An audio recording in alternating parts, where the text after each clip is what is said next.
Halo sobat, kembali lagi di channel Juara Donghua. Kali ini admin akan melanjutkan lagi alur cerita Battle Through the Heavens chapter terbaru. Oke, tanpa berlama-lama langsung saja kita gas ke alurnya.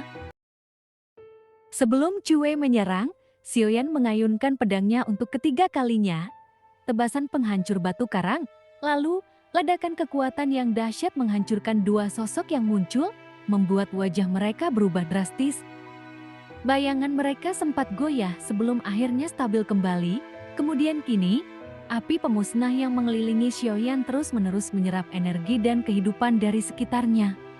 Api besar yang meledak menyebar ke segala arah, sementara Xiaoyan tetap berdiri kokoh, memegang pedangnya dengan satu tangan.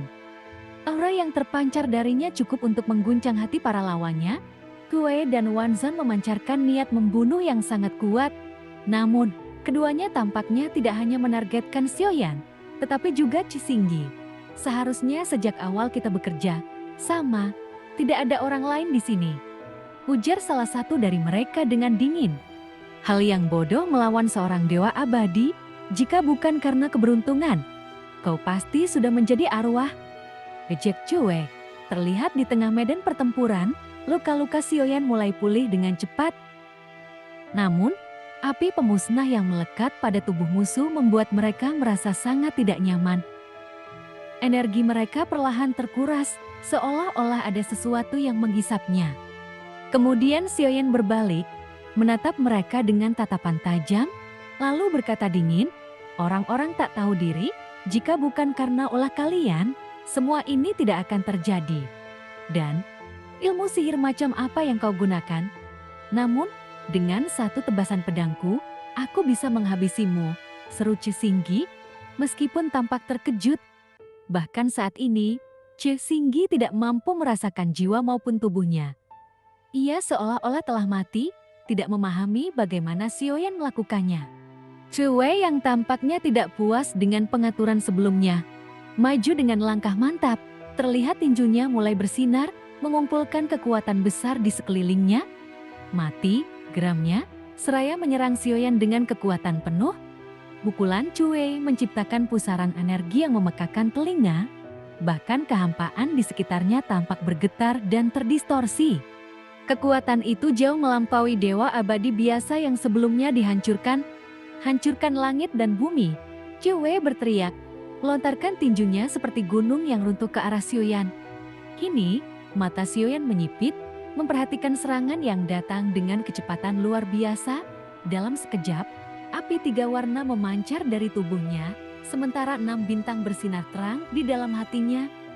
"Jika bicara tentang kekuatan tubuh, aku tidak akan kalah," pikirnya dengan keyakinan. Selain kekuatan tubuh, Xiaoyan juga memiliki hati api dan hati petir, dua kekuatan utama yang mampu menggandakan kekuatannya. Dengan keseimbangan sempurna antara energi petir ungu dan api langit, Xiaoyan menggabungkan semuanya dalam tubuhnya. Energi besar itu mengalir ke lengannya, siap dilepaskan sepenuhnya, dan dalam satu langkah maju, ia mengerahkan teknik tinju dewa pasir, menciptakan benturan besar di udara. Tabrakan tersebut menghasilkan gelombang kejut yang dahsyat, menyerupai dua meteor yang bertabrakan. Kemudian terlihat di dalam kehampaan, bahkan bintang-bintang dan ruang di sekitarnya tidak mampu menahan serangan luar biasa tersebut, menyebabkan keretakan besar muncul. Kue, yang memahami aturan keseimbangan mutlak, terkejut melihat Xiaoyan mampu menahan serangan itu dengan kekuatan dewa abadi tingkat pertama. Api dan petir yang memancar dari tubuh Xiaoyan adalah kekuatan utama yang berasal dari inti kekuatan alaminya, jauh melampaui kekuatan Cue. Dalam tingkat kekuatan yang sama, Kue jelas tidak memiliki peluang untuk menang. Sementara itu, Wanzan, yang mengamati pertempuran, mulai merasa khawatir akan peluangnya melawan Xiaoyan. Tekanan luar biasa yang dipancarkan oleh Xiaoyan tidak seperti kekuatan yang dimiliki oleh dewa abadi tingkat pertama. Hal ini membuat para lawan mulai meragukan penilaian mereka terhadap kekuatan sejati Xiaoyan. Meskipun demikian, tidak ada satupun dari mereka yang mundur. Di sisi lain, Xiaoyan terus bertarung dengan kekuatan penuh, namun ia sadar bahwa kekuatannya saat ini berasal dari penggabungan teknik bayangan emas yang hanya memberikan keuntungan sementara. Hal ini membuat para lawan mulai meragukan penilaian mereka terhadap kekuatan sejati Xiaoyan. Meskipun demikian, tidak ada satupun dari mereka yang mundur. Di sisi lain, Xiaoyan terus bertarung dengan kekuatan penuh. Namun, ia sadar bahwa kekuatannya saat ini berasal dari penggabungan teknik bayangan emas yang hanya memberikan keuntungan sementara. Ia harus segera menghabisi salah satu dari mereka untuk membalikan keadaan. Pukulan Cuwei mengandung nea tinju, seni bela diri kuno yang dapat menghancurkan lembah atau bahkan meluluhlantakan gunung. Lalu saat pukulan itu meluncur ke arahnya, Xiaoyan tiba-tiba merasakan hawa dingin yang menusuk dari belakang. Qixingyi yang selama ini menunggu kesempatan, ia pun lantas tidak menyia-nyiakan situasi tersebut. Tidak peduli seberapa kuat pertahananmu, kau pasti akan membuka celah. Begitu celah itu muncul, aku akan membunuhmu, serunya. Qixingyi mengayunkan pedang pengejar jiwa pemusnah kekosongan dengan kekuatan penuh. Tebasan itu membelah udara dan ruang, mengarah langsung ke Xiaoyan dengan kecepatan luar biasa. Dalam sekejap, pedang itu hampir mengenai sasarannya. Namun, Xiaoyan telah bersiap dengan teknik kilat jelai yang memungkinkannya untuk menghindar pada saat terakhir. Tetapi, ketika ia mencoba mundur, Kuwei langsung memanfaatkan momen tersebut. Kuwei, dengan tekad nekat, mengubah tinjunya menjadi sebuah tombak panjang, bahkan rela mengorbankan lengannya sendiri demi menangkap Xiaoyan. Dalam proses itu, 5 jarinya patah dan lengannya hancur. Dengan darah bercucuran, lari, tidak mungkin, Kuwei berteriak. Tampaknya ia dan Qixingyi telah sepakat untuk bekerja sama. Kuwei rela mengorbankan dirinya demi memberi waktu bagi Qixingyi untuk menyelesaikan serangannya. Nampak, Xiaoyan pun kini tidak dapat menghindari pedang Qixingyi yang menghantamnya. Tebasan itu cukup kuat untuk melukai Xiaoyan hingga tidak mampu bertarung lagi atau bahkan membunuhnya di tempat.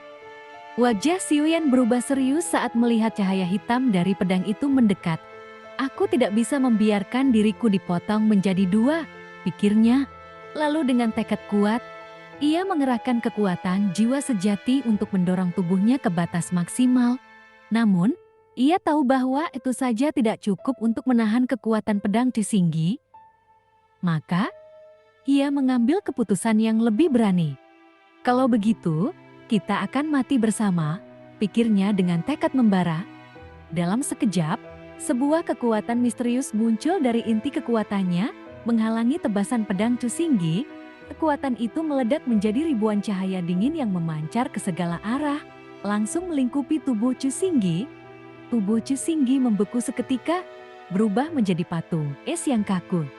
Kemudian, cahaya dingin tersebut adalah hadiah dari Tian Wuxiang, sebuah kekuatan misterius yang mampu melukai bahkan membunuh lawan di tingkat ketiga 9 elemen. Melihat kondisi Qixingyi yang telah lumpuh, Xiaoyan tidak membuang waktu, kemudian dengan cepat, ia mengunci Cuwei sebagai target berikutnya. Dan terlihat, tatapannya dipenuhi niat membunuh. Kalau begitu, aku akan membunuhmu lebih dulu, katanya dingin, seraya bersiap melancarkan serangan terakhir.